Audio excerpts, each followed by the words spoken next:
Greetings, everybody. How are you today? Got my Doctor Who TARDIS here, or rather my wife's Doctor Who TARDIS.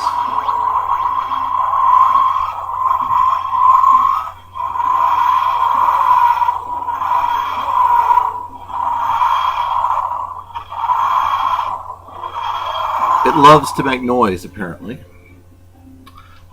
Yeah, this was one of her birthday presents this week.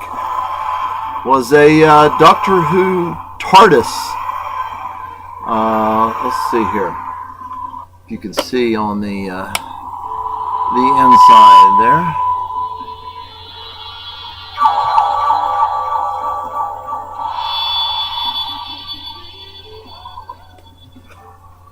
All right.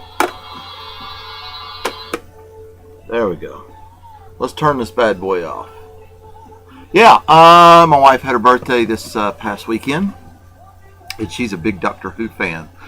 So picked her up a few Doctor Who items. As a matter of fact, some of them are still on their way in the mail. So a couple of DVD collections of Doctor Who. But yeah, I did get her the TARDIS. I also got her, where can I set this in?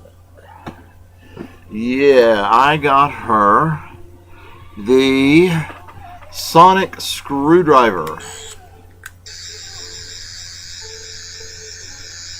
see, how can I turn it? There we go. Makes a nice glare there into the camera.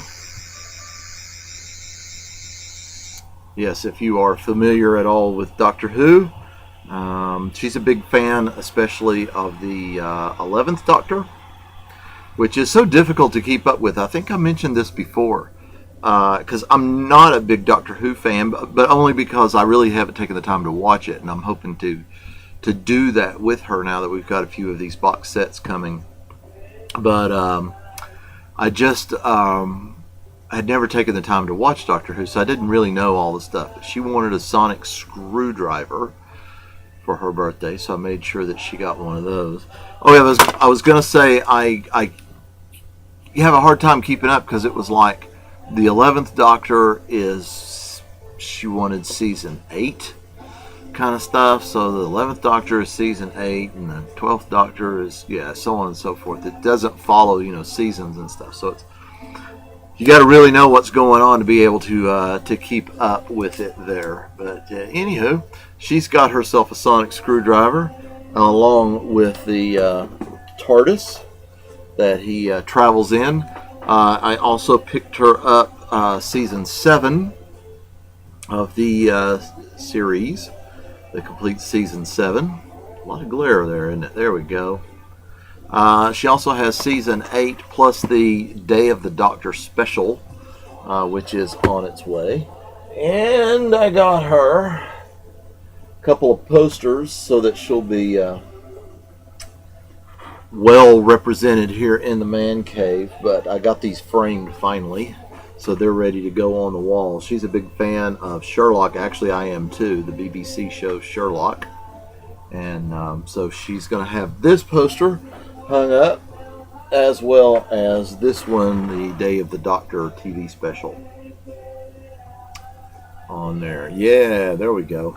So those will be very nice when I get those up. Speaking of posters, picked this up this week.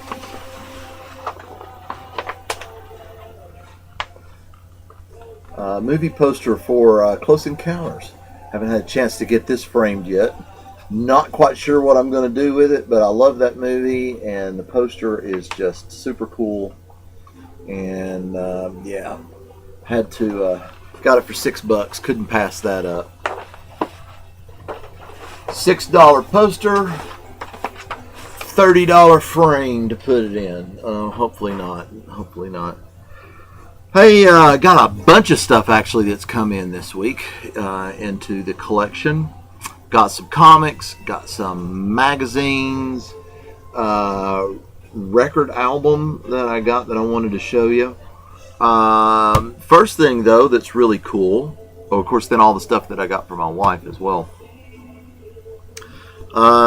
This is really cool. Today it just got in the mail the swimsuit issue for Sports Illustrated. And I've been complaining. I just recently resubscribed to Sports Illustrated for the first time in years. I've only gotten like a month's worth of issues, and I'd been noticing how thin, I mean paper thin, the magazines were.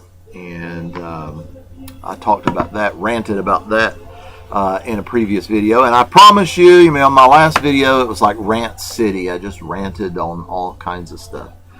Was just in that kind of mood last week when I did that. So today shall be rant free, so that you don't think I'm in a rant cycle. Maybe one might slip out here and there, but I don't plan on it. It will be an improvisational rant.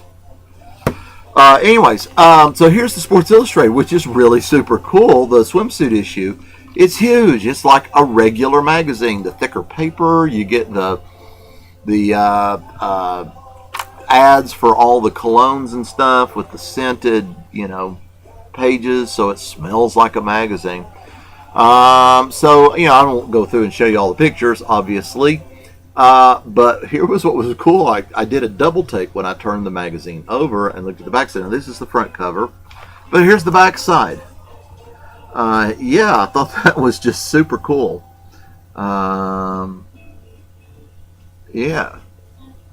Just something fun that they did on the back cover. And I don't know if they've been doing that for a while.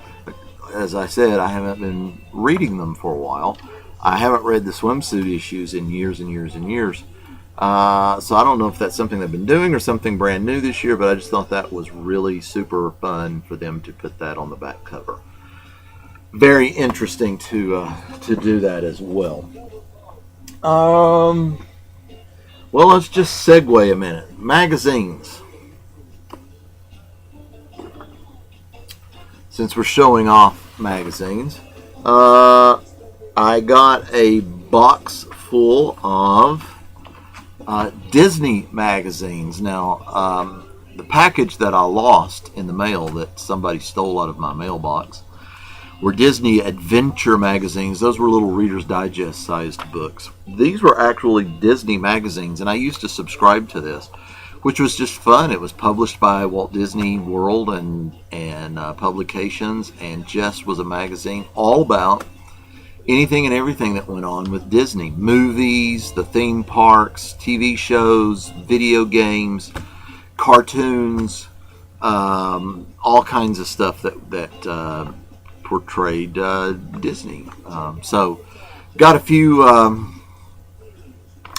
issues here. I think these are backwards. This is fall 2002, and then in this lot there were actually a few doubles, so I got 2 copies of that issue, and there were 2 copies of the summer 2002, so I got 2 of those.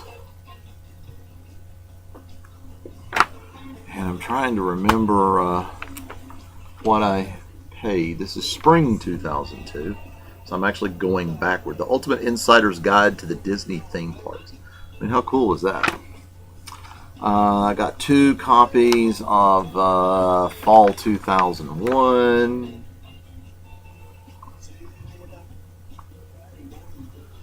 "100 Years of Magic." Fall 2000. Talking about the different restaurants and stuff that you can find at Disney World and what all different kinds of delicacies you might get. Spring 2000. Great getaways at Walt Disney World. Winter 1999-2000. This one is still factory sealed. Has not been opened yet. I will eventually open that. Winter 1996.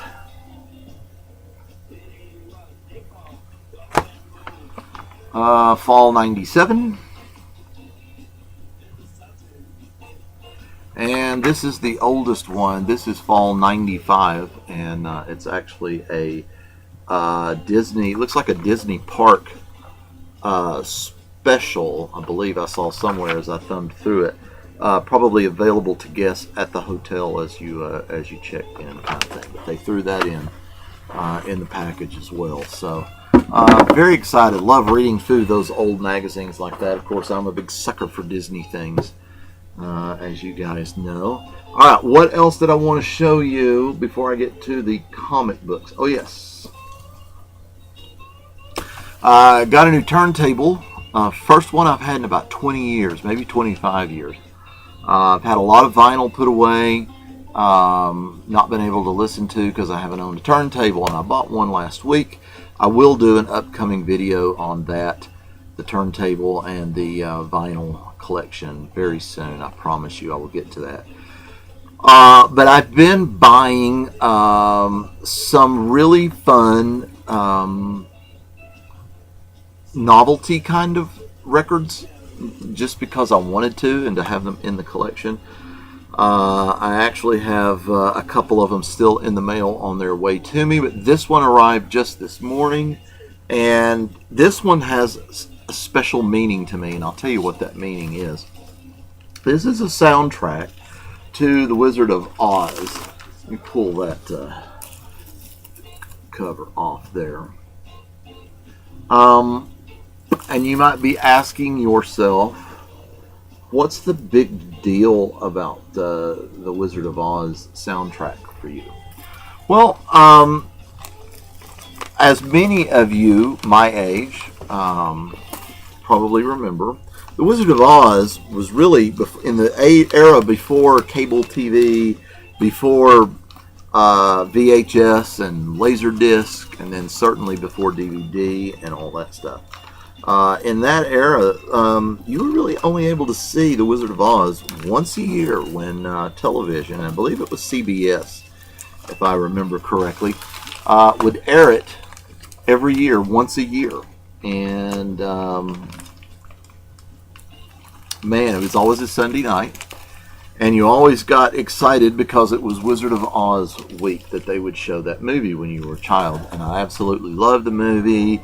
Dorothy was one of my pretend playmates. My mother always tells me. I always talked about Dorothy as one of my imaginary, playmates kind of thing. And I will never forget this record, this particular album was available only in certain places, certain retail stores, one of which was the Singer sewing machine stores. And my grandmother, who lived with us as a child, when I was a child, not when she was a child, my grandmother lived with us in the house, and she took me to the Singer sewing machine store at the local mall, specifically to buy this record for me. And I have no idea what happened to it. I don't know why it's not in my vinyl collection now. Somewhere along the line, this album disappeared. And yeah, so when I found it on eBay, I was able to get it for a really great price. The vinyl itself is like near mint condition. The cover does have just a slight bit of shelf wear, but nothing bad at all. But the vinyl looks great. No scratches, no dust, no nothing. There's no writing on the label. It's just perfect.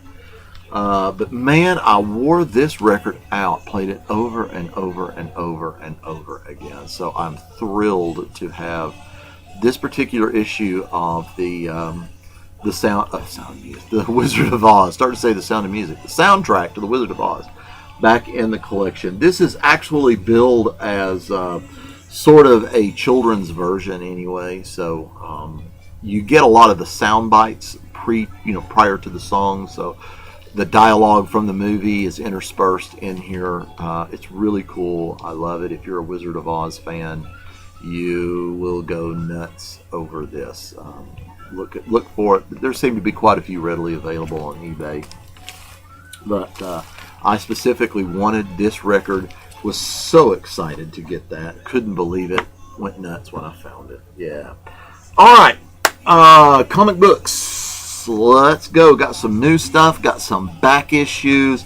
I actually wanted to say before I show you all that, one of the more fun books that I've read, I've actually read issues number 1 and number 2, which is all that's been released so far. The DC Comics He-Man, The Eternity War, which is, this is 1 and this is 2. I've showed you these before. This is a lot of fun. If you like He-Man, even the cartoon, this is like the PG-13 He-Man. There's a little cursing and stuff, but more so there's like, the blood of He-Man is what the villain needs, not Skeletor. Skeletor is believed to be dead at the beginning of issue 1. So there's a new villain who is trying to take over the Castle Grayskull and realizes that it's the blood of He-Man that will actually fill the castle and make him powerful and all of this stuff. And there's just a couple references to some very graphic kind of violence things. So it's really more of a fantasy story with some PG-13 kind of violence. Not R-rated by any means, but this is not your G-rated Saturday or after-school cartoon show like He-Man, which I always enjoyed. I've always been a big fan of He-Man, but this is really good. I encourage you to pick it up. It's only been 2 issues, so issue number 1 should still be readily available. Pick it up, check it out, see what you think. All right, think you'll like it. New books, old books. My new books actually came in yesterday from Midtown. I'd gotten a message from them last week saying that due to snow and weather, they were behind on their shipping of new books out. So,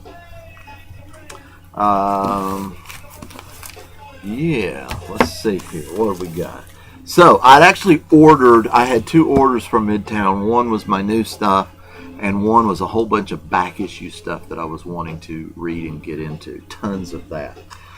So, what new stuff did I get? And only a couple of these have I had a chance to read last night. And so I can't honestly say I've read most of these, but I'm excited to have them anyway.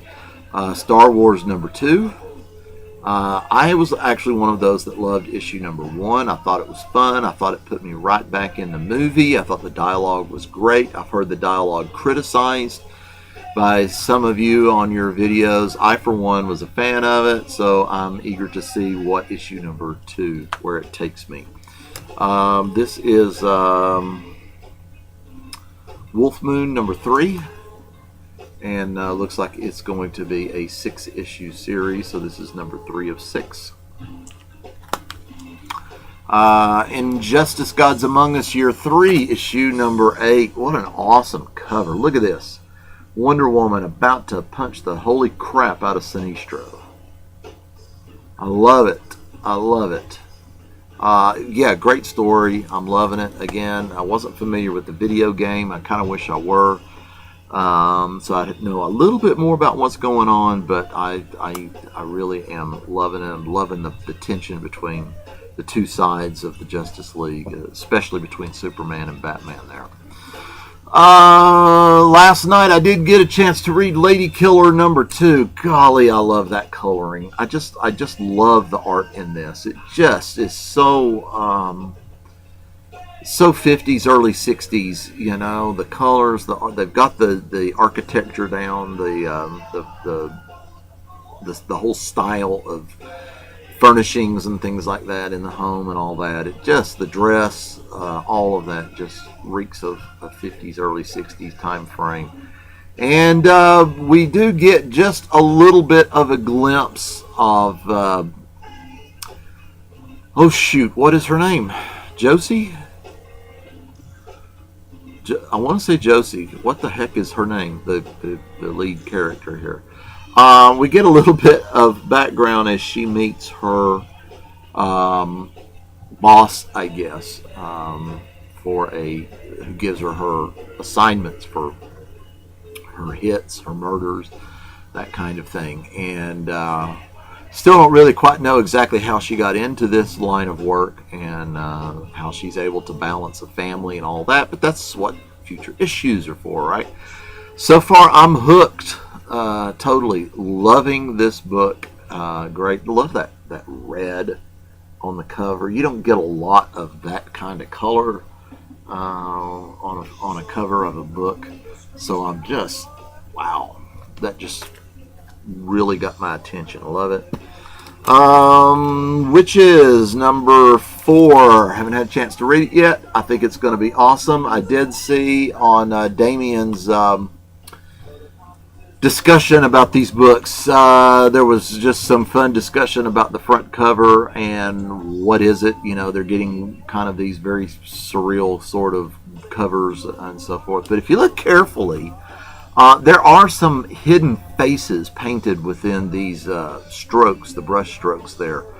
It's not going to show up real well here on my camera. I don't have a high def camera, so I can't get you that kind of detail, plus the glare on here. But if you have this book, you know, just go back and look at it again. It's not just brush strokes, but if you look carefully, there are some faces hidden there, and I don't know whether those are the witches or those are victims. In my mind, I'm kind of choosing them to be the witches, so I don't know. Birthright number 5. Again, haven't had a chance to read that, but looking forward to it. Loving that series. Batman 38.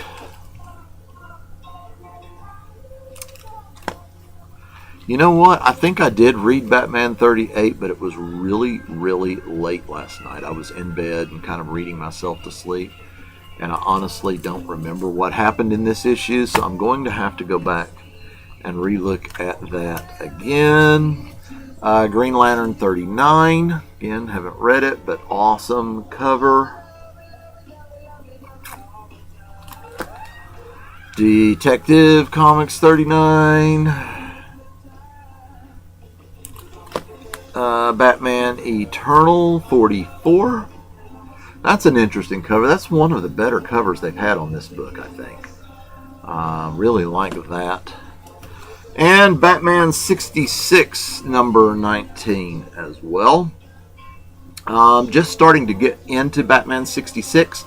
Had not been reading this, but I decided I wanted to give it a try, and so I've gone back and ordered a whole bunch of the back issues in order to know what was going on. So issue 19 was the one that was just released last week, so I've been getting some of the back issues to just help me know what's going on. Here's 18, 17, for those of you who aren't reading this, 16, 15, 14, and 13. You know, it's a fun book.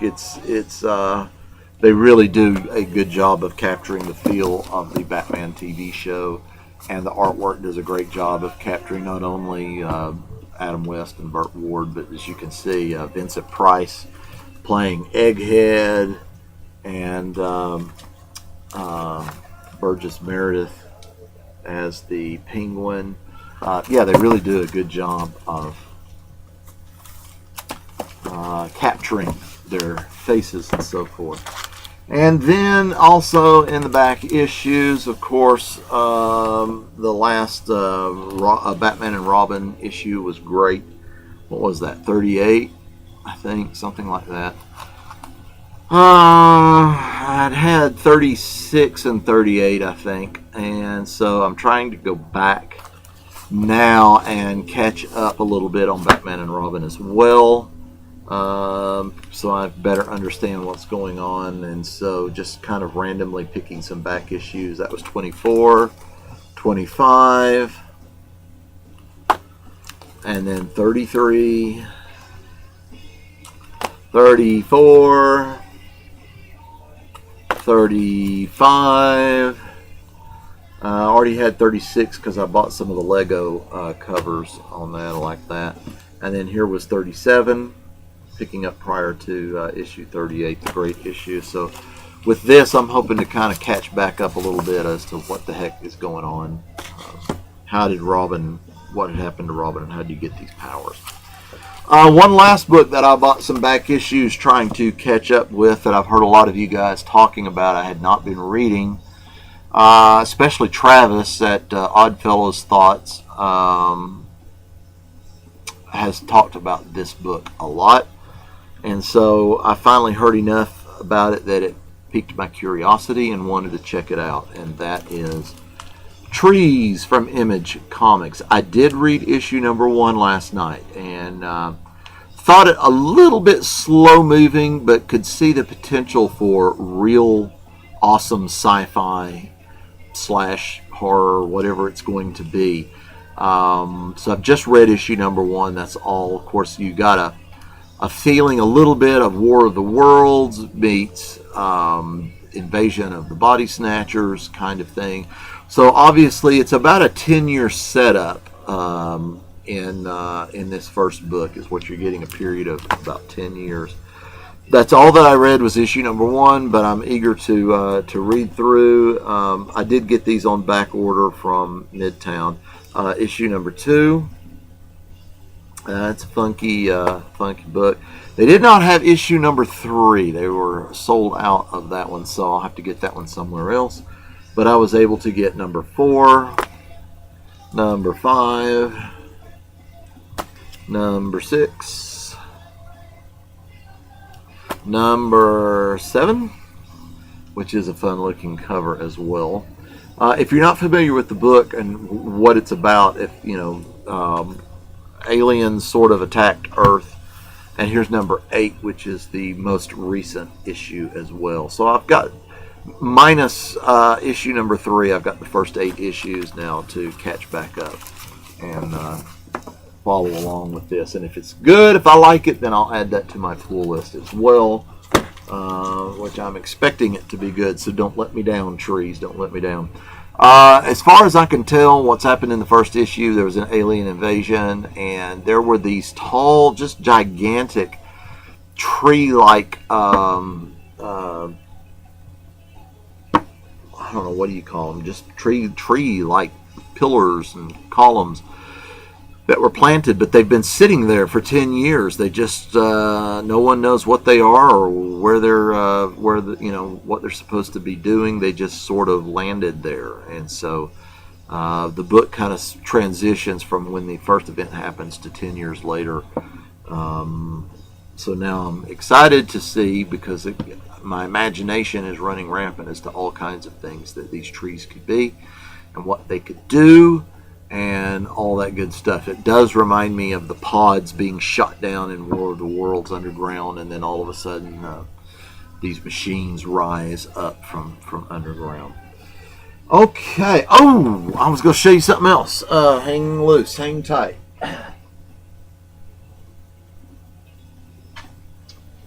Da-da-da. I did pick up. I'm so excited because NASCAR is starting here in 2 weeks, week and a half.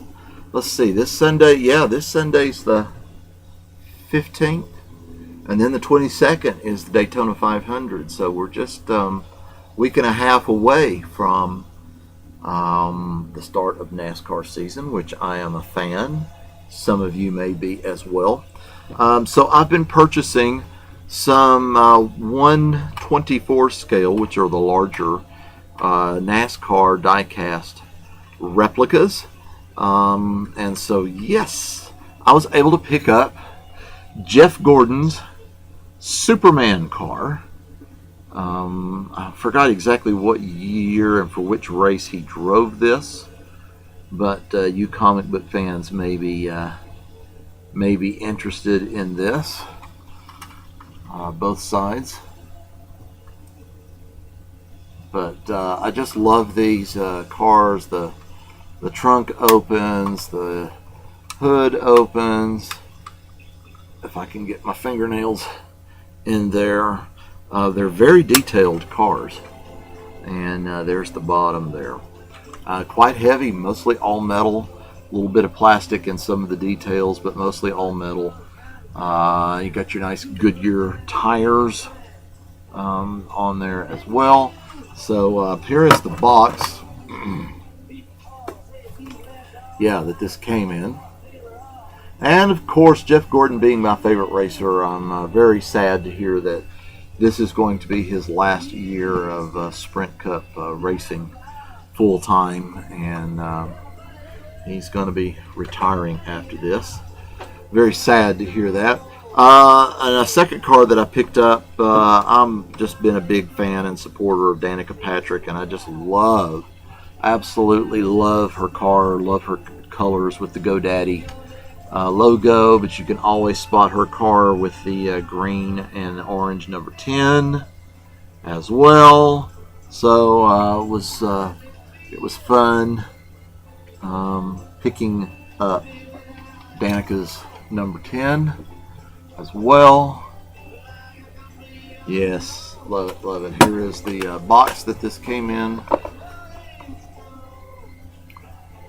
And, yep, as well. So very excited to have those. Glad that I remembered to show you those as well, because was actually paid $30 a piece for those. That's $60 for those two cars. Those models are not cheap by any means. So going to really be pulling for Jeff Gordon this year to win it all in his last full-time year racing. So, all right, now as I look around, is there anything else that I needed to show you? I don't think so. I think we have gotten it all covered. So, yeah, got some ideas for some more fun videos, things that are here in the collection as well. Going to be showing you those. Still working on redoing this room. And quick update, I did go to the ear, nose, and throat specialist on Monday of this week. They did do a hearing test. Where they put me in the soundproof booth, with the headphones and all that stuff. And I have a significant hearing loss in both ears.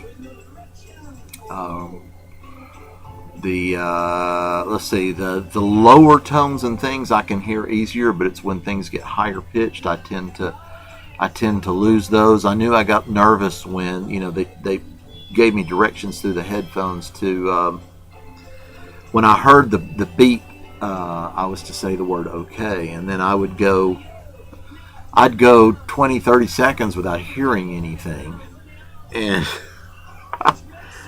I kept thinking, oh crap, am I supposed to be hearing something during this time? And yeah, so significant hearing loss, particularly in higher registers. Said that I would the cause is nerve damage. The tinnitus is the brain trying to make up for what it's missing in auditory hearing, so that hissing is coming from my brain, and the ringing and all that good stuff, and it's kind of filling in the gaps. He kind of likened it to someone who, when they have their my hat's crooked, I'm trying to fix it here in the monitor. When someone loses a leg or a foot and they can still feel it or feel it itching, it's kind of the same thing. Your brain now is making up for nerve damage, loss, and not hearing. So it will not get better. It will only get worse in time. He said in the next 10 years. I'm about to hit 50 here in a couple of months, and he said by the time you're 60, it'll be even more significant hearing loss. Yippee. So the nothing they can do for the ringing and the hissing. They can only try to give me methods of coping and that kind of stuff. So yeah, I'm using a little white noise to help me get to sleep at night, but I've always done that anyway. But when it's complete silence, the ringing is piercing and makes you want to bang your head against the wall or something. So some of you guys have told me you've suffered with this for quite some time, so you can feel my pain, and this is all brand new to me, just a couple of months into it. So yeah, wow, it's not fun at all right now. It's just this constant that I hear in my skull. So who knows? Maybe I have an alien implanted in me, and that's what's causing that. I don't know.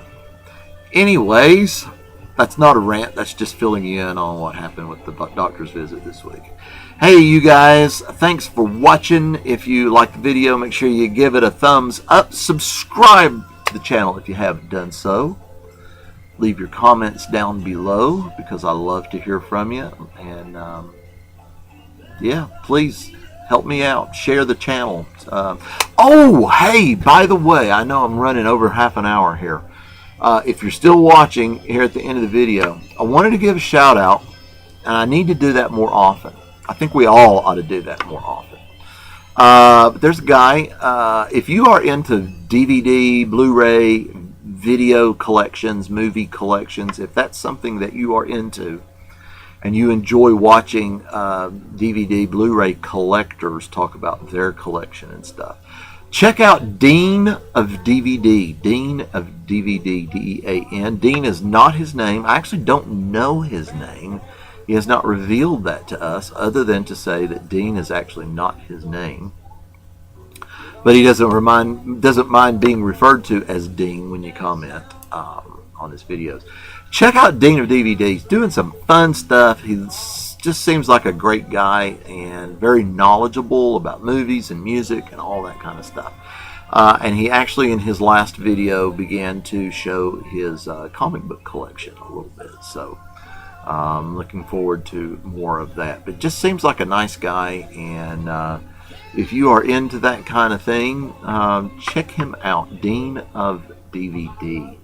I think you'll be glad that you did. And subscribe to his channel. And he puts out videos quite regularly, at least once a week it seems like. There's something coming out. And it's always fun and entertaining. And like I said, he's very knowledgeable of his stuff. And he and I have had some great conversations, comments and so forth, back and forth on our videos. So check him out if you will, please. Thanks for watching, and until next time, bye.